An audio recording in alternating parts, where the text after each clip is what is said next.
নমস্কার বন্ধুরা, শ্রাবণী রান্নাঘরে আপনাদের সবাইকে স্বাগত জানিয়ে আমি আবারও একটা রান্নার ভিডিও নিয়ে আপনাদের সামনে চলে এসেছি। আজকের আমি আপনাদের থোড় দিয়ে একটা অসাধারণ রেসিপি বানিয়ে দেখাবো। আশা করি আপনাদের ভালো লাগবে। তার জন্য কিন্তু আমার পুরো ভিডিওটা আপনাদের দেখতে হবে। আর দেখা শুরু করার আগে একটা লাইক দেবেন, সুন্দর একটা কমেন্ট করবেন আর শেয়ার করতে কিন্তু ভুলবেন না। তাহলে চলুন আজকের আমি থোড় দিয়ে কি বানাই সেটা আপনারা একবার দেখে নিন। থোড়ের এই রেসিপিটা বানানোর জন্য প্রথমে আমি এখানে দেখুন কিছুটা থোড়কে আমি এইভাবে সরু সরু করে কেটে রেখেছি। খুব সরু সরু করে কিন্তু এইভাবে কেটে নিতে হবে প্রথমে থোড়টাকে। এইবারে দেখুন আমি একটা বড় জায়গা নিয়ে নেব। বড় জায়গার মধ্যে প্রথমে আমি এই থোড়টা ঢেলে নেব। এই থোড়টা কিন্তু এই জায়গাতে প্রথমে ঢেলে নিতে হবে। থোড়টা আমি এখানে নিয়ে নিলাম। এইবারে আমি থোড়ের মধ্যে দিয়ে দেব অল্প সামান্য একটু নুন। অল্প একটু নুন থোড়ের মধ্যে দিয়ে দিলাম। দিয়ে এবার হাত দিয়ে এইভাবে থোড়টাকে একটু মেখে নেব। দেখুন এইভাবে কিন্তু হাত দিয়ে খুব ভালোভাবে প্রথমে থোড়টাকে একটু মেখে নিতে হবে, যাতে থোড়টা একটু নরম হয়ে যায়। প্রথমে আমি থোড়টাকে এইভাবে একটু মেখে নেব। থোড়টা আমি এখানে দেখুন হাত দিয়ে একটু মেখে নিয়েছি, এর ফলে কিন্তু থোড়টা একটু নরম হয়ে গেছে।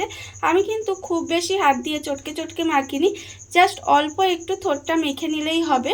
দেখুন থোড়টা আমি এখানে মেখে রেখে দিয়েছি। এইবারে আমি এখানে দিয়ে দেব আলু। এখানে আমি রেখেছি একটা মাঝারি সাইজের আলুকে এইভাবে লম্বা লম্বা করে কেটে নিয়েছি, সেই আলুটা আমি এর মধ্যে দিয়ে দিলাম। এবারে দেব দেখুন মুসুর ডাল। এখানে প্রায় 100 গ্রাম মতো মুসুর ডাল আমি খুব ভালোভাবে ধুয়ে পরিষ্কার করে রেখে দিয়েছি। সেই মুসুর ডালটা কিন্তু আমি এখানে দিয়ে দিলাম। এখানে কিন্তু আমি দেখতেই পাচ্ছেন যে ছোট দানার মুসুর ডালটা কিন্তু ব্যবহার করেছি। আপনারা চাইলে কিন্তু বড় দানার যে মুসুর ডালটা হয় সেটাও ব্যবহার করতে পারেন। এখানে আমি মুসুর ডালটা দিয়ে দিলাম। এইবারে আমি এর মধ্যে দিয়ে দেব দেখুন বেশ কিছুটা পেঁয়াজ কুচি। এখানে একটা বড় সাইজের পেঁয়াজ আমি এই রান্নাটায় ব্যবহার করব। সেই পেঁয়াজের কিন্তু অর্ধেকটা প্রথমে আমি এখানে দিয়ে দিলাম। এবারে আমি দেব এর মধ্যে দেখুন টমেটো। টমেটো আমি এখানে এইভাবে লম্বা লম্বা করে কেটে রেখেছি, সেই টমেটোটাও কিন্তু আমি এর মধ্যে দিয়ে দিলাম। এবারে আমি এর মধ্যে দেব দেখুন দুটো চেরা কাঁচা লঙ্কা রেখেছি, সেই দুটো চেরা কাঁচা লঙ্কাও কিন্তু আমি এর মধ্যে দিয়ে দিলাম। আর দেব আমি এখানে আদা বাটা। এখানে 1 চামচ মতো আমি আদা বাটা রেখেছি, সেই আদা বাটাটাও কিন্তু আমি এর মধ্যে দিয়ে দিলাম। এবারে দেব দেখুন গুঁড়ো মশলা। গুঁড়ো মশলার মধ্যে আমি রেখেছি এখানে আন্দাজ মতো নুন, 1/2 চামচ হলুদের গুঁড়ো, 1/4 চামচ মতো লঙ্কার গুঁড়ো, 1/2 চামচ ধনের গুঁড়ো, 1/2 চামচ জিরের গুঁড়ো, 1/2 চামচ কাশ্মীরি লঙ্কার গুঁড়ো আর রেখেছি 1/2 চামচ চিনি। এবার সমস্ত কিছু আমি এর মধ্যে দিয়ে দিলাম। আমি এই রান্নাটার মধ্যে একটু চিনি ব্যবহার করেছি। আপনারা চাইলে চিনি দিতেও পারেন, আবার যদি না পছন্দ করেন চিনি কিন্তু নাও দিতে পারেন। তবে একটু চিনি দিলে কিন্তু রান্নার স্বাদটা একটু ভালো আসে, সেই জন্যই চিনিটা দিয়েছি। এবার দেব এর মধ্যে দেখুন সর্ষের তেল। প্রায় 2 থেকে আড়াই চামচের মতো আমি এখানে সর্ষের তেল দিয়ে দিলাম। দিয়ে এবারে হাত দিয়ে খুব ভালোভাবে সমস্ত কিছু এবার মাখিয়ে নেব। এই রান্নাটা করতে কিন্তু খুব কম সময় লাগে, খেতে কিন্তু অসম্ভব সুন্দর হয়। এইভাবে আপনারা একদিন হলেও বাড়িতে বানিয়ে দেখবেন, আশা করি আপনাদের ভালো লাগবে। এবারে হাত দিয়ে কিন্তু এটাকে খুব ভালোভাবে মাখিয়ে নিতে হবে। সমস্ত কিছু এখানে হাত দিয়ে ভালোভাবে মাখিয়ে আলাদা করে সরিয়ে রেখে দিয়েছি। আর অন্যদিকে দেখুন গ্যাসটা অন করে একটা কড়া বসিয়ে দিয়েছি। এবারে আমি কড়ার মধ্যে দেব সর্ষের তেল। আমি কিন্তু এখানে পুরো রান্নাটাই সর্ষের তেলে করব। আপনারাও চেষ্টা করবেন সর্ষের তেলে করার, তাহলে কিন্তু এটা খেতে বেশি ভালো লাগবে। দেখুন আমি এখানে তেলটা দিয়ে দিলাম। এবারে তেলটাকে প্রথমে একটু গরম করে নেব। তেলটা আমার এখানে দেখুন গরম হয়ে গেছে। এবারে আমি তেলের মধ্যে দিয়ে দেব বড়ি। এখানে আমি বেশ কয়েকটা বিউলির ডালের বড়ি রেখে দিয়েছিলাম, সেই বড়িটা আমি এখানে দিয়ে দিলাম। দিয়ে এবারে বড়িটাকে ভালোভাবে লাল করে প্রথমে ভেজে নেব। বড়িটা কিন্তু এখানে খুব ভালোভাবে ভেজে নিতে হবে। একটা দিকে লক্ষ্য রাখবেন যে বড়িটা যেন পুড়ে না যায়, অথচ সুন্দরভাবে লাল করে ভাজা হয়ে যায়। এইভাবে আমি বড়িটাকে বেশ লাল লাল করে প্রথমে একটু ভেজে নেব। বড়িটা এখানে দেখুন লাল লাল করে বেশ ভাজা হয়ে গেছে। এইবারে আমি বড়িটাকে আলাদা করে তুলে রেখে দেব। বড়িটাকে কিন্তু আলাদা করে তুলে রেখে দিতে হবে। বড়িটা আমি এখানে আলাদা করে তুলে রেখে দিয়েছি। এবারে দেখুন কড়ার মধ্যে যে অল্প একটু তেল আছে, তার মধ্যে এই যে হাতে সমস্ত কিছু মেখে রেখে দিয়েছিলাম সেটা কিন্তু আমি কড়ার মধ্যে দিয়ে দিলাম।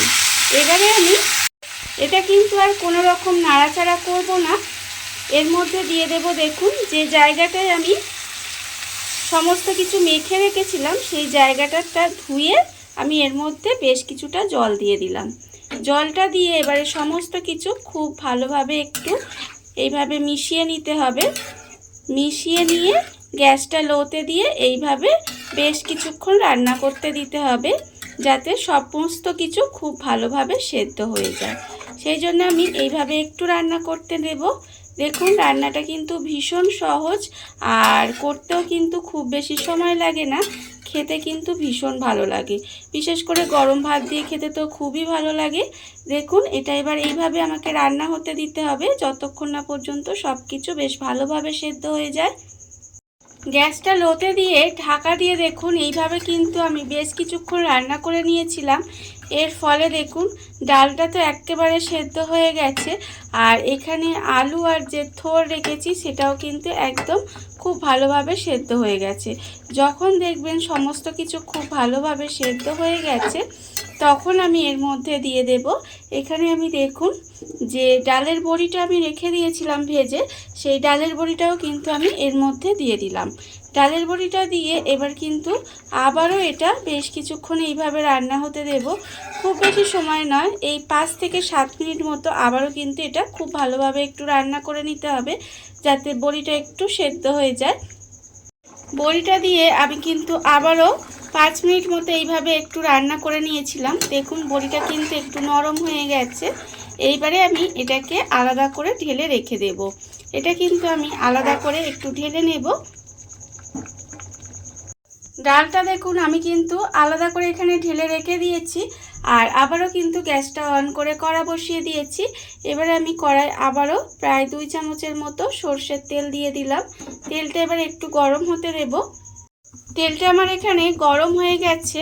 এবারে আমি তেলের মধ্যে দিয়ে দেব একটা শুকনো লঙ্কা, আর আমি তেলের মধ্যে দিয়ে দেব দেখুন শুকনো লঙ্কাটা একটু তেলের মধ্যে দিয়ে নেড়ে ছেড়ে নেব। এইবারে আমি এর মধ্যে দিয়ে দেব অল্প সামান্য একটু গোটা জিরে ফোড়নে দেব। গোটা জিরেটা আমি এখানে ফোড়নে দিলাম, দিয়ে এবারে শুকনো লঙ্কা আর গোটা জিরেটা এইভাবে একটু ভেজে নিতে হবে। ভেজে নিয়ে এবার আমি দেব এর মধ্যে পেঁয়াজ। এখানে আমি আগেই বলেছিলাম যে একটা বড় সাইজের আমি পেঁয়াজ নিয়েছিলাম, তার অর্ধেকটা কিন্তু আমি প্রথমে দিয়েছিলাম। এবারে আমি অর্ধেকটা পেঁয়াজ এখানে দিয়ে দিলাম, দিয়ে পেঁয়াজটাকে একটু ভেজে নিতে হবে। দেখুন পেঁয়াজটা কিন্তু এইভাবে একটু ভেজে নেব।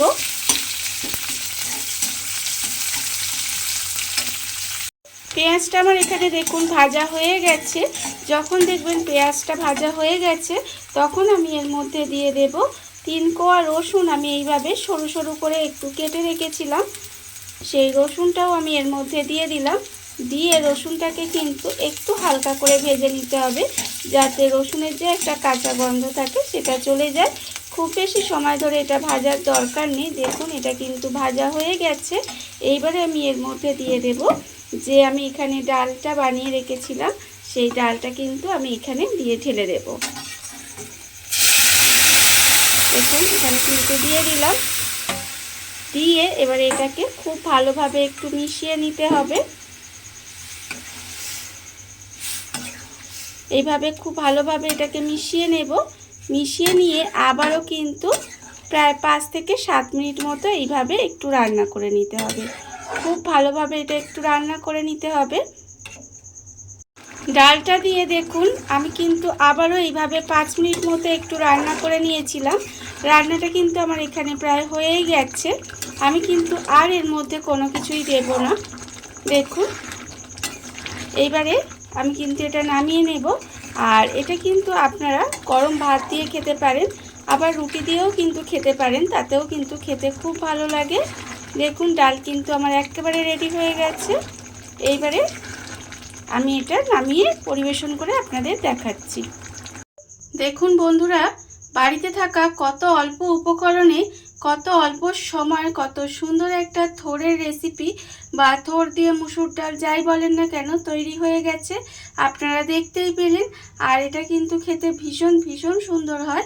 এইভাবে আপনারাও একদিন হলেও বাড়িতে বানিয়ে দেখতে পারেন। আর এই ভিডিওটা যদি আপনাদের ভালো লেগে থাকে, আপনারা যদি ফেসবুক থেকে দেখে থাকেন পেজটি ফলো করে দেওয়ার অনুরোধ রইল। আর যদি ইউটিউব থেকে দেখে থাকেন চ্যানেলটি সাবস্ক্রাইব করে নেওয়ার অনুরোধ রইল। তাহলে চলুন ভিডিওটা আমি এখানেই শেষ করছি। আপনারা সবাই ভালো থাকবেন, সুস্থ থাকবেন। আবারও হাজির হব নতুন কোনো রান্না নিয়ে।